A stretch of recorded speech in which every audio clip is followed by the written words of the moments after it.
Hello. Hello. Let me know if I'm live. Welcome to Civics for the Soul, everybody. It is so good to see you again. As you know, with Civics for the Soul, we discuss civics and politics and history and community. So I'm glad you could join me. Let me turn down the music. The Curtis Mayfield. Always appropriate to have Curtis Mayfield. Okay, so couple of things today. I was going to talk about Judge Ketanji Brown Jackson because there's a case before the Supreme Court, but I think I'll wait till next week to talk about that and her originalist construct of the facts in that case. So, but it's very interesting because it's sort of exactly what I thought was going to happen. She has a very, like the people who are on the Supreme Court, who are the plants, they have this originalist construct, which is fiction, but she basically adopts the same thing. And so, but she has a completely different analysis of the law when she uses it. So it's very interesting, but I'll talk about that next week. A couple of things. So I saw a picture of Kanye West and Candace Owens. They had these matching, I guess they were jackets, and you just saw the back of them and they were holding their hands or whatever they were doing. And it said, "White Lives Matter." Not all lives matter. I mean, they could have at least done that, but it's white lives matter. Not Black lives matter, not all lives. White lives matter. As if we don't already know that.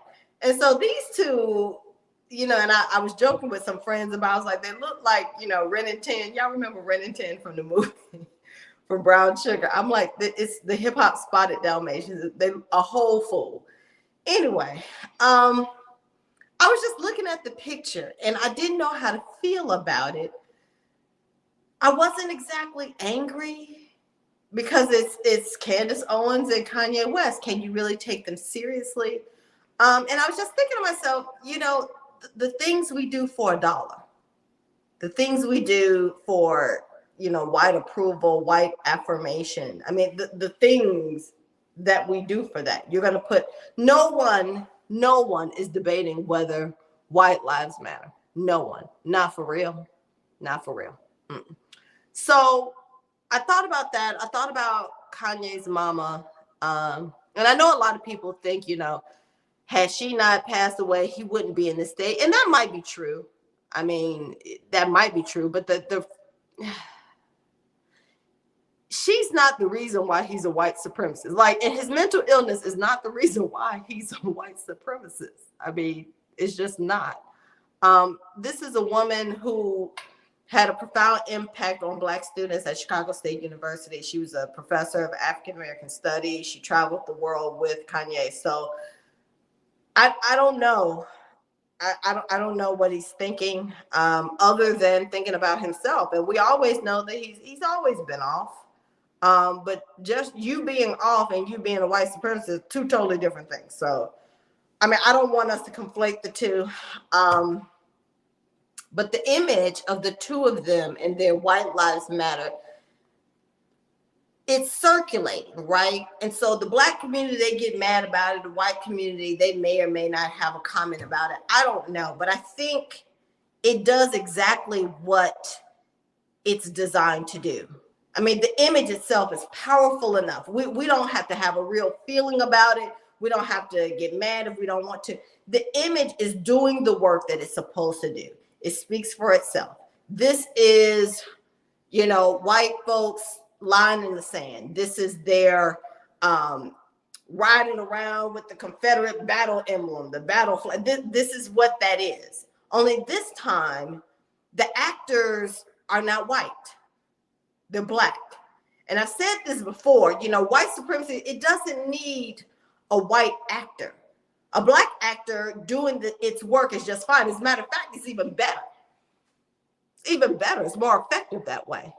And so I still don't know how I feel about it, but I know that the image and the fact that we were floating it around and talking about it in any way, it was effective enough. It's done the work of white supremacy. So we need to be careful about that. Then I came across a little video with Michael Render, also known as Killer Mike. He's on the show with Charlemagne the God. Oh God, I don't even know what to say about this. So Charlemagne apparently has some show on Comedy Central. I think I had the name of it. What is it called? It's called Hell of a Week. And so Charlemagne, who I had no idea was a journalist. Anyway, it's Charlemagne, Mr. Render.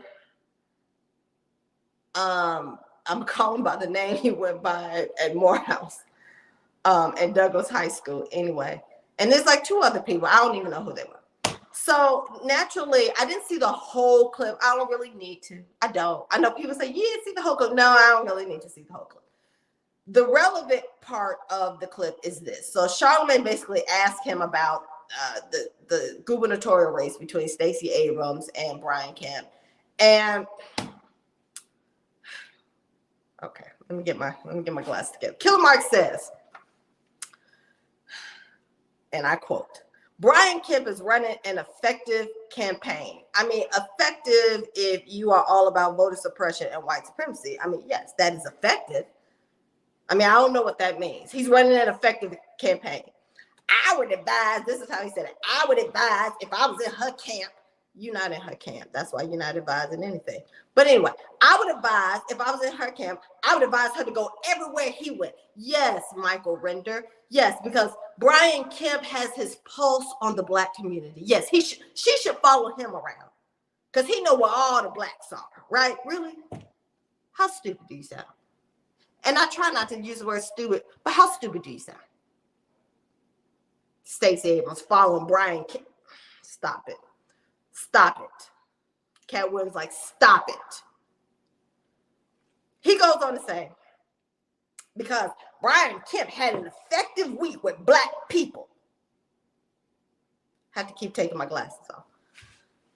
What Black people are you referring to, Mr. Render? What Black people? All those rich, wannabe rich Black men, want to be close to whiteness, want to be a white man themselves. You talk about those Black people. I don't even know. And another thing, every time I see you, this is how you know you suspect. Every time I see you, you roll up in the cut, you by yourself. You ain't got no Black women with you anywhere.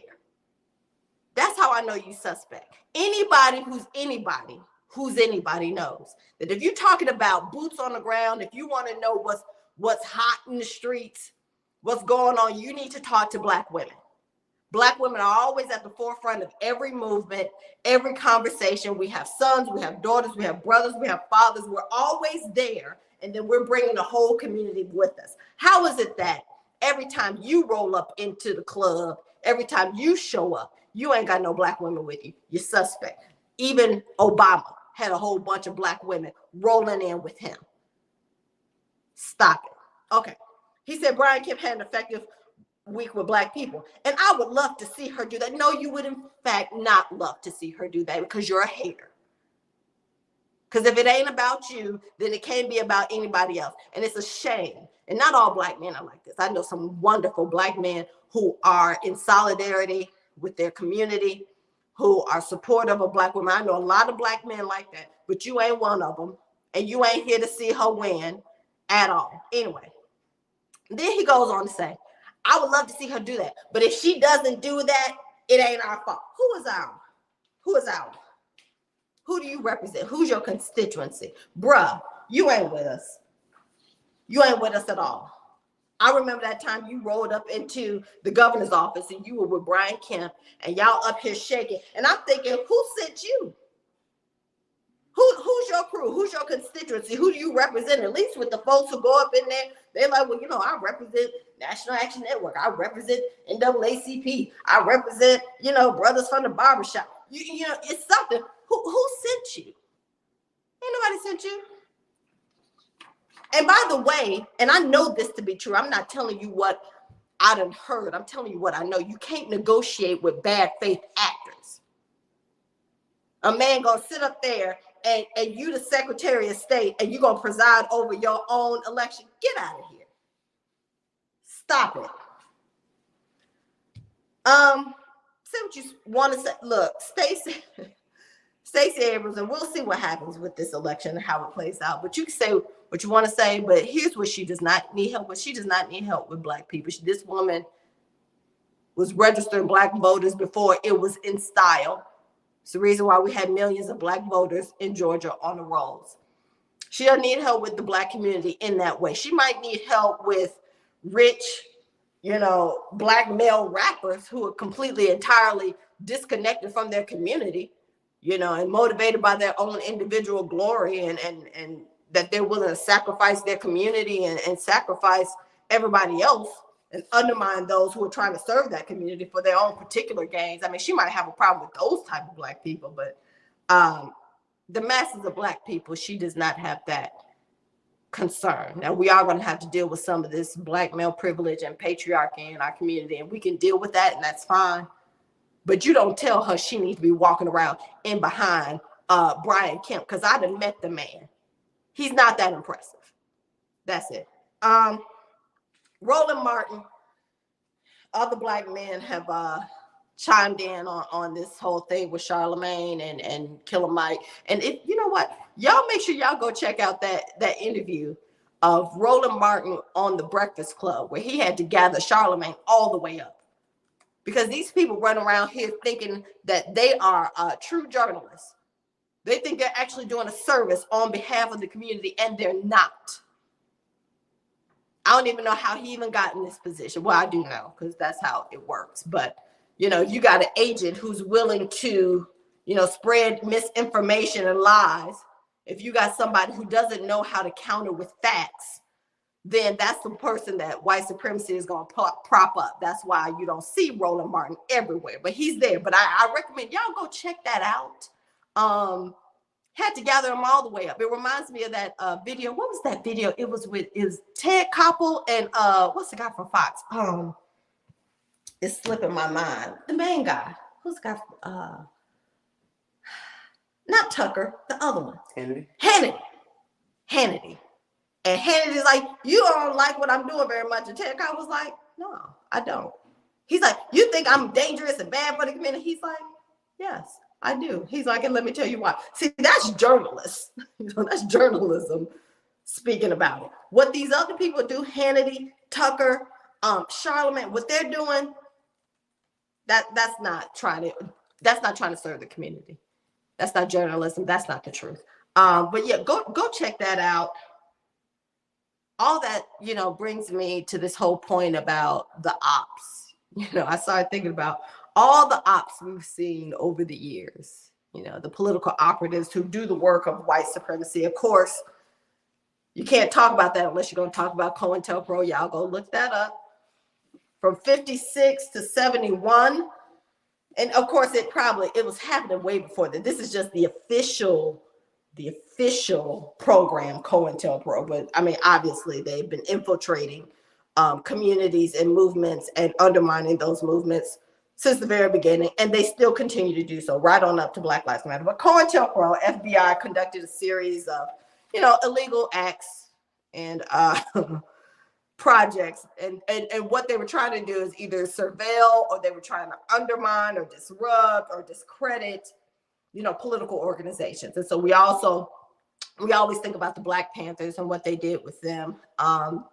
COINTELPRO and Fred Hampton in Chicago, Black Panther Party, and how he ended up being murdered, and how they had the full layout of where Fred Hampton was living, how they used Black people to do that work. I think, what the name of the guy, they did a movie called Judas and the Black Messiah, and I think it was over, what's his name, William O'Neill, I think that was his name. He was the op.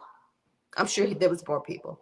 Talk about what they did with Malcolm X, those who had infiltrated the Nation of Islam. They were ops, they were plants. Of course, again, they're not alone.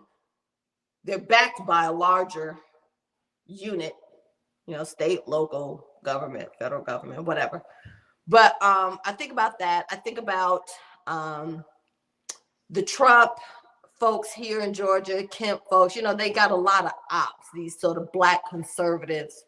And the goal is, you got to be careful with them, because their whole goal isn't to try to necessarily dispute anything that's said by anybody who's trying to serve, but it's just to cause confusion, cause a distraction, cause a disruption. It's very, it's very subtle.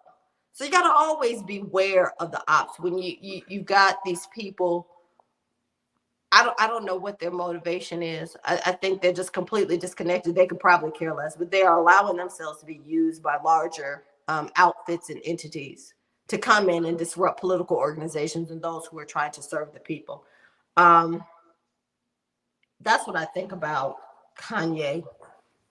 That's what I think about Mr. Render. I'm trying to keep my cool about it because, what they do, they get some of your own, the ones who went to Douglas High School, the ones who went to Morehouse, the ones who probably did, like, he only did about a quarter of the reading. He didn't do the whole reading. At Spelman, I know I got this big Morehouse shirt on, but at Spelman, we do all the required reading and the supplemental. But for him to allow himself to be used in this way, and he's willing to do this because obviously he's been promised something on the other end. Something about his little fish shack or whatever they doing over there, him and T.I. doing over there on the west side. But it's a shame that he's allowing himself to be an opt.